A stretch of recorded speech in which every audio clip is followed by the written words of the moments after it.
TRS పార్టీకి official గా Ayodhya Rama Mandir issue మీద ఇన్విటేషన్ ఏం రాలేదు. అయినప్పటికీ రాముడు అందరి వాడు కొందరు వాడు కాదు. ఏదో ఒక సందర్భంలో ఏదో ఒక సమయంలో అయోధ్య విజిట్ చేసే అవకాశం తప్పకుండా వస్తుంది. పుణ్యక్షేత్రాలన్నీ కూడా సందర్శించేటట్టుగా ఏదో ఒకనాడు అయోధ్యను సందర్శించుకునేటటువంటి భాగ్యం మా అందరు కూడా కలుగుతుందని నేను భావిస్తా ఉన్నాను.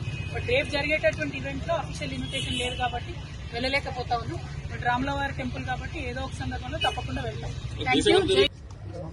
టీఆర్ఎస్ పార్టీకి అఫీషియల్ గా అయోధ్య రామ మందిర్ ఇష్యూ మీద ఇన్విటేషన్ ఏం రాలేదు. అయినప్పటికీ రాముడు అందరి వాడు కొందరు వాడు కాదు. ఏదో ఒక సందర్భంలో ఏదో ఒక సమయంలో అయోధ్య విజిట్ చేసే అవకాశం తప్పకుండా వస్తుంది. పుణ్యక్షేత్రాలన్నీ కూడా సందర్శించేటట్టుగా ఏదో ఒకనాడు అయోధ్యను సందర్శించుకునేటటువంటి భాగ్యం మా అందరు కూడా కలుగుతుందని నేను భావిస్తా ఉన్నాను. బట్ రేపు జరిగేటటువంటి ఈవెంట్ లో అఫీషియల్ ఇన్విటేషన్ లేదు కాబట్టి వెళ్ళలేకపోతా ఉన్నాం. బట్ రాములవారి టెంపుల్ కాబట్టి ఏదో ఒక సందర్భంలో తప్పకుండా వెళ్తాం. Thank you.